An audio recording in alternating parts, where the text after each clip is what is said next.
하나님 아버지와 주 예수 그리스도로부터 오는 은혜와 평강이 이 자리에 계신 여러분들과 함께 하시기 바랍니다. 지난 7월 27일은 우리 민족의 큰 아픔이었던 6.25 전쟁이 끝난 날입니다. 6.25 전쟁은 우리 민족의 큰 아픔이었습니다.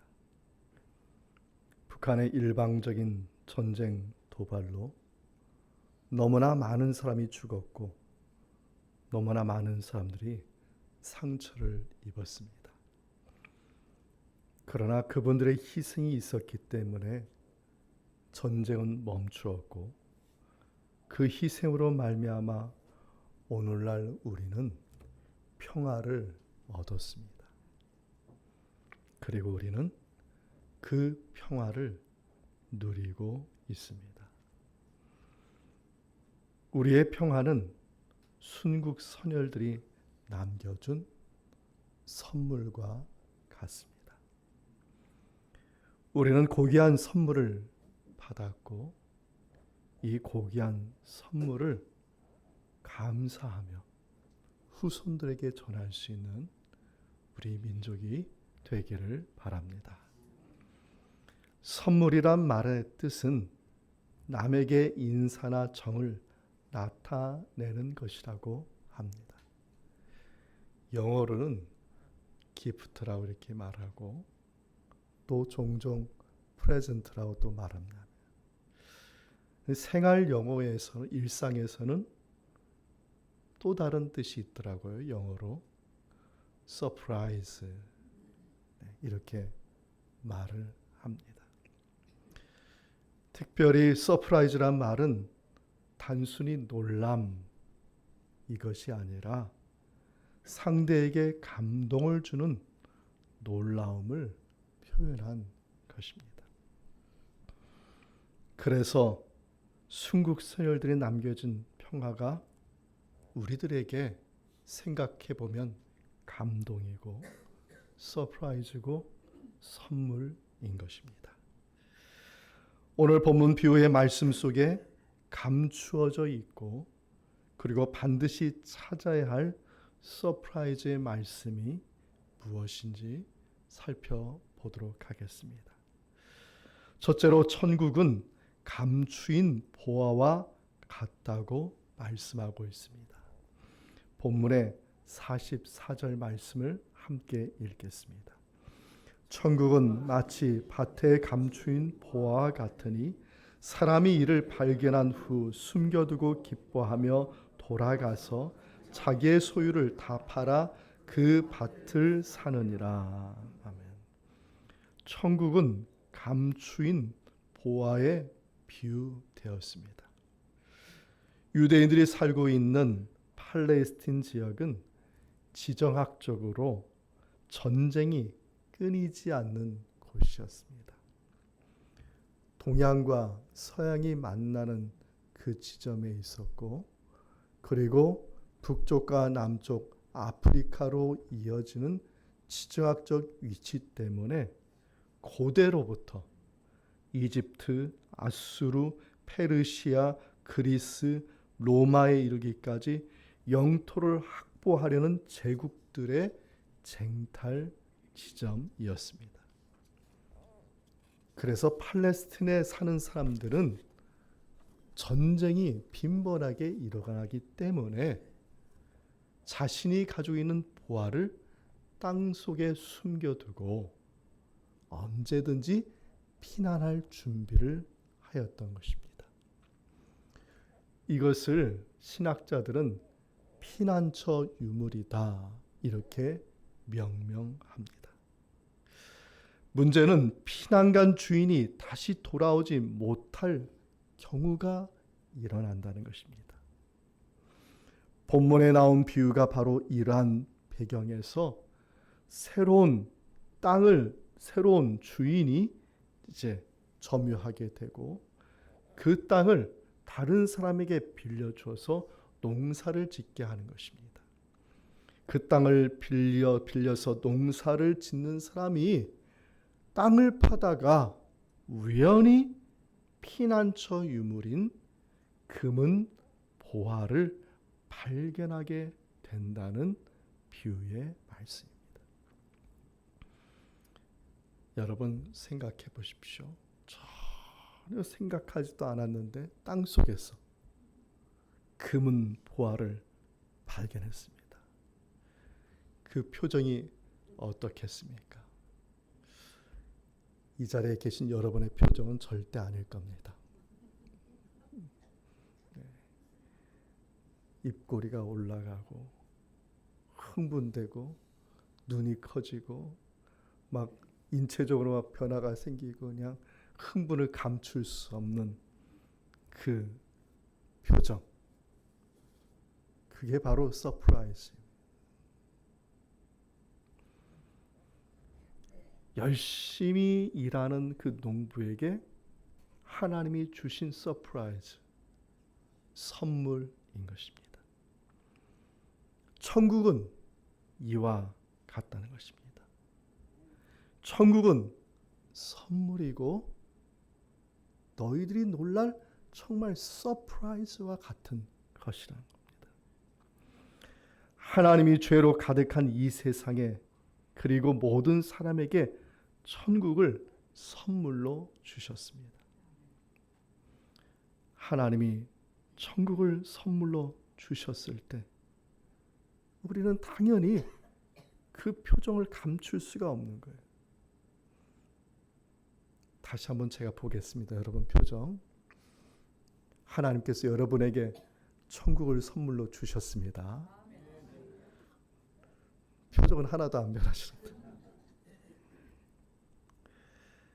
근데 이 비유의 말씀을 듣고 있던 유대인들은 어떤 반응을 보였을지 아무 반응을 보이지 않았습니다. 예수님께서 천국을 비유했죠. 4가지 밭을 비유해서 씨앗을 심는 것을 가지고 천국을 비유하셨어요. 또 겨자씨와 누룩의 비유를 통해서 천국은 이러한 것이다 말씀하셨어요. 알곡과 가라지의 비유를 통해서 천국은 이러한 것이다 말씀하셨어요. 그런데 사람들은 그 비유의 말씀 속에서 무엇을 캐내지 못하고 있는 거예요? 천국을 캐내지 못하고 있는 겁니다. 듣긴 들어도 깨달지 못하고 보긴 보아도 알지 못한 그 무리들을 다시 집으로 다 돌려보내고 나서 제자들에게 따로 한 말씀이 본문에 나온 밭에 감추인 보화의 비유입니다. 사랑하는 성도 여러분, 하나님의 말씀 속에서 천국 보화를 캐낼 수 있는 저와 여러분 되기를 바랍니다. 하나님의 말씀에는 하나님의 선물이 숨겨져 있어요. 그것을 캐낼 수 없다면 정말 성경 말씀을 읽는 의미가 없는 것입니다. 둘째로 예수님께서 비유하기를 천국은 극히 값진 진주를 찾는 장사꾼과 같다고 하셨습니다. 본문의 45절과 46절을 읽겠습니다. 또 천국은 마치 좋은 진주를 구하는 장사와 같으니 극히 값진 진주 하나를 발견하며 가서 자기의 소유를 다 팔아 그 진주를 사느니라. 예수님이 보화라는 이 비유를 통해서 말씀하시고 나서 이제는 진주를 가지고 비유를 말씀하셨습니다. 당시의 진주는 보화 중에 보화였습니다. 지금과 같진 않아요. 지금은 최고의 보화라면 뭐 다이아몬드 이렇게 가지만은 그 당시에는 가장 최고의 보화가 뭐냐면 진주였습니다. 진주를 목에 걸면 그 사람의 가치가 최고의 가치가 되는 겁니다. 금, 은, 보화는 부자도 가질 수도 있고 고위, 관리도 가질 수가 있어요. 그러나 진주는 예외입니다. 진주는 특정한 권력을 가진 최고의 그룹들만 가졌습니다. 실제로 로마의 황제인 율리어스 시저 시대에는 오직 왕족만 진주를 착용하도록 법을 만들었어요. 황족과 왕족만이 진주를 찼던 거예요. 본문에 장사꾼이 등장하지요. 이 장사꾼은 좋은 진주를 구하는 장사꾼입니다. 밭에서 일하는 평범한 농부와는 달리 진주에 있어서는 전문가예요. 평범한 농부가 밭을 갈다가 우연히 보화를 발견한 것과는 다르게 이 장사꾼은 최고의 진주를 찾아다니다가 마침내 그의 인생을 완전히 바꿀 극히 값진 진주 하나를 발견하게 된다는 내용입니다. 본문에 값진 진주라고 말하지 않고 최상급을 만들었어요. 최상급. 극히 값진 진주다. 이 말은 뭐냐면 오직 하나라는 거예요. 오직 하나. 오직 하나의 최고의 진주를 발견했다. 밭에 감추인 보화는 천국을 선물로 주셨음을 의미한다면 본문에서 극히 값진 진주 하나라는 것은 그 선물 받은 그 천국에 들어갈 오직 한 길, 한 방법, 그것은 예수 그리스도라, 이 말씀을 하고 있는 것입니다. 성도 여러분 천국을 선물로 받으신 줄 믿으시기 바랍니다. 아직도 표정이 어두우시네요. 그 천국에 들어갈 방법은 하나예요. 오직 예수 그리스도밖에 없는 줄 믿습니다. 요한복음 14장 6절 말씀을 함께 읽겠습니다. 예수께서 이르시되 내가 곧 길이요 진리요 생명이니 나로 말미암지 않고는 아버지께로 올 자가 없느니라. 하나님 아버지가 계신 곳이 천국이죠. 중요한 것은 죄로 가득한 이 세상이 심판을 받아야 마땅함에도 불구하고 하나님은 천국을 주시기로 작정하셨고 그 천국을 들어갈 수 있도록 예수 그리스도까지도 우리에게 선물로 주시기로 작정하셨다는 겁니다.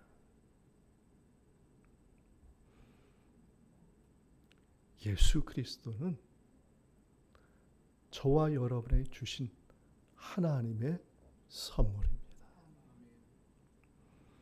그 선물을 받기 위해서 우리가 무엇을 해야 될까요? 한 가지밖에 없습니다. 믿기만 하면 되는 줄 믿습니다. 예수 그리스도를 믿을 때 여러분이 받은 천국에 들어갈 수가 있는 것입니다. 그러면 어떠한 믿음을 가져야 할까요? 본문 비유의 말씀에 잘 나와 있습니다. 밭에 감추인 보화를 소유한 농부는 그 밭에 감추인 보화를 어떻게 소유했습니까? 그가 가진 모든 소유를 다 팔아서 소유했습니다. 극히 값진 진주 하나를 소유하기 위해서 진주 장사꾼은 어떻게 했습니까? 그가 가진 모든 소유를 다 팔아서 사였습니다. 갑자기 표정이 어두워지셨어요. 지금 비유의 말씀은 천국에 들어가는 것에 대한 말씀을 하는 겁니다. 돈과 재산을 다 팔라는 의미가 아니에요. 오히려 여러분의 마음속에 있는 것, 헛된 것을 다 버리라는 겁니다. 여러분 마음속을 지배하고 있고 여러분의 마음속을 다스리고 통치하고 있는 부정적인 것들, 악한 것들, 천국에 들어가지 못하게 하는 것들, 신앙생활에 반하는 그 모든 것을 다 버리라는 거예요. 그리고 예수님을 온전한 마음으로, 진실된 마음으로, 전심으로 예수님을 받아들이라는 겁니다. 보와 진주가 그것을 소유한 사람을 바꾸어 나왔죠. 그 사람의 인생을 바꾸어 나왔어요. 그와 같이 예수 그리스도가 우리의 마음속에 오셔서 우리를 다스려 주실 때 우리는 인생이 변화되고 삶이 변화되는 믿음의 삶을 걸어가게 된다는 겁니다. 사랑하는 성도 여러분, 이것이 믿음입니다. 지식적으로 알고 있는 게 믿음이 아니에요. 예수님께서 내 마음에 오시고 나는 그 주님을 전심으로 받아들이고 그분의 뜻과 그분의 말씀에 전심으로 순종하고 그분이 나를 다스려 줌으로 말미암아 내 인생이 변화되는 그 과정 하나가 다 믿음이라는 겁니다. 이 자리에 계신 여러분에게 이러한 믿음의 은총이 함께하기 바랍니다. 그러면 우리의 마음을 다스리는 주님은 우리를 어떻게 변화시킬까요? 세 번째 나온 비유의 말씀입니다. 본문의 47절과 48절 말씀을 함께 읽겠습니다. 또 천국은 마치 바다에 치고 각종 물고기를 모은 그물과 같으니 그물에 가득함에 물가로 끌어내고 앉아서 좋은 것은 그물에 담고 못된 것은 내버리느니라. 아멘. 예수님은 그물 비유로 천국 비유를 마치십니다. 이 본문에 나온 그물은 어떤 그물이냐면 배 두 척이 그물을 이렇게 잡고 끕니다. 근데 이 그물은 그냥 고기를 잡는 그물이 아니라 바다 밑에까지 그물이 내려가는 저인망 그물. 그래서 배가 지나가면서 그 물속에 있는 고기를 싹 잡아내는 그물을 본문에선 그물이다 이렇게 표현한 겁니다. 많은 고기가 잡히지 않겠습니까? 그러면 그 그물에 잡힌 고기를 해안가로 끌고 와가지고 좋은 것은 담고 그리고 못된 것은 내버린다고 이렇게 표현한 것입니다. 지금 비유의 말씀은 점점 심층적으로 지금 가고 있는 거예요. 이 비유는 무슨 말씀이냐면 하나님의 선물인 예수 그리스도를 믿는 것이 유일하게 천국 선물을 받는 길이라는 것을 말하고 있는 것입니다. 예수 그리스도를 믿으라는 거예요. 믿는 자는 구원을 받게 되고 그물에 걸린 좋은 고기가 따로 좋은 곳에 담아내듯이 너희들이 하늘나라의 천국 백성이 될 것이라는 말씀입니다.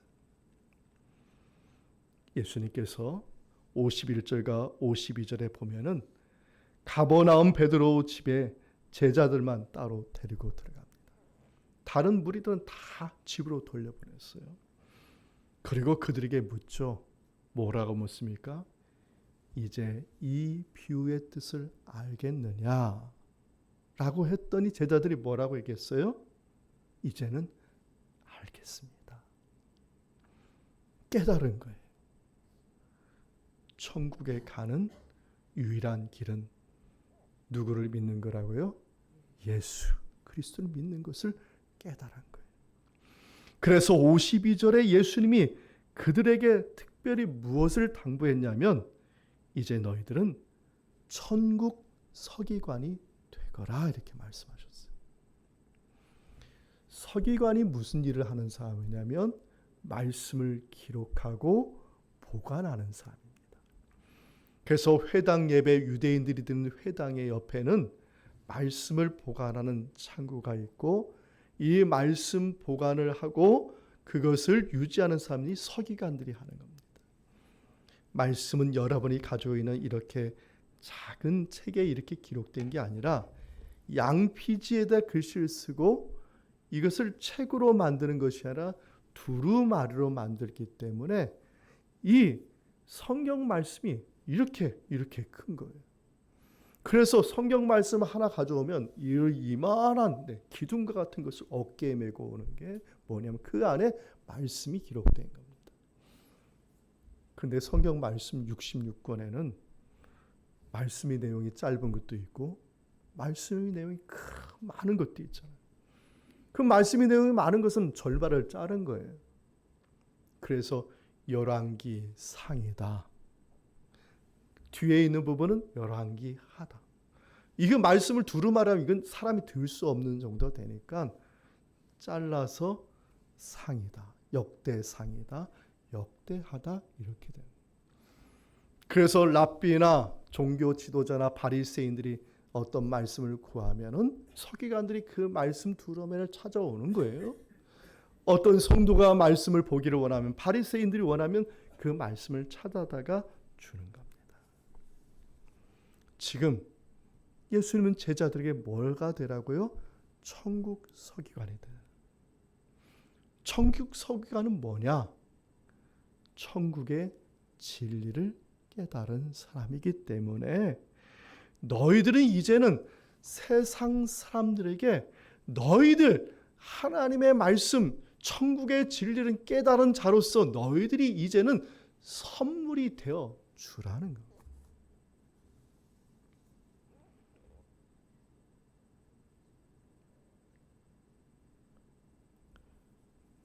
선교 지역에 가면은 은혜를 많이 받는데요. 왜 은혜를 받을까요? 거기에는 성령의 역사가 많대요. 그럼 우리나라에는 정통교단에 속한 교회가 5만 개인데 우리나라에는 그럼 성령이 없습니까? 왜 봉사하는 사람이 은혜를 많이 받을까요? 왜 섬기는 사람이 은혜를 많이 받을까요? 여러분 그거 생각해 보셨습니까? 선교를 가면은요 받으러 가는 게 아니지 않습니까? 구원의 진리, 천국의 진리를 나누어 주러 가는 거예요. 돈이 있으면 돈을 나누어 주러 가는 거예요. 시간을 쪼개서 시간을 나누어 주러 가는 거예요. 선교사들은 뭐예요? 그들에게 선물이 되어 주려는 선물. 봉사하는 사람이요? 왜 은혜 많이 받아요? 그분이 우리들을 섬겨주는 선물이 되어 주시기 때문에 은혜를 많이 받는 거예요. 성령님은 이상하게 이타적인 사랑을 하는 사람에게 역사. 성경 말씀 하나님을 위해서 말씀 주셨습니까? 저와 여러분을 위해서 주셨습니까? 이타적으로 주셨어요. 이타적인 사랑을 주시기 위해서 우리에게 성경 말씀 주신 구원. 하나님이 구원이 필요하십니까? 저와 여러분을 사랑하시기 때문에. 믿음. 하나님에게 믿음이 뭐가 필요해요? 저와 여러분을 사랑해. 근데 희한한 것은 성령님은 그런 이타적인 사랑을 위해서 헌신하고 섬기는 자에게 성령의 역사가 물같이 불같이 임한다.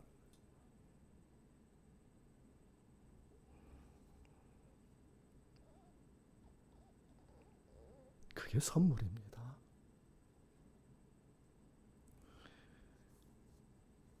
우리도 누군가에게 선물이 되어야 됩니다. 이게 크리스찬입니다. 크리스찬은 하나님께서 내가 저 사람에게 어떤 선물이 되기를 바라신지를 생각하고 그 사람을 위해서 선물이 되어주는 거예요. 선물이 되어주는 거예요. 내가 만나는 사람에게 하나님께서 왜 이 사람을 나에게 보내주셨을까 기도하고 이 사람에게 필요한 게 무엇인가, 이 사람에게 선물이 되어줄 것이 무엇인가 생각하고 기도하고 그 사람에게 선물이 되어주는 게 크리스찬의 삶입니다. 그게 사랑이고요. 그게 봉사고 그게 섬김이고 그게 선교인 것입니다. 마지막으로 성 프란치스코의 평화의 기도를 함께 읽어봤으면 좋겠습니다. 내용들이 다 뭐냐면 선물이 되어주라는 거예요. 이 땅에 크리스찬으로 부름받은 사람이 이 땅에서 어떠한 삶을 살아야 될지 찬양하고 기도하는 내용이 이 프란치스코의 평화의 기도입니다. 우리 뜻을 생각하면서 우리 함께 읽어보겠습니다. 주여 나를 평화 위에 써주소서.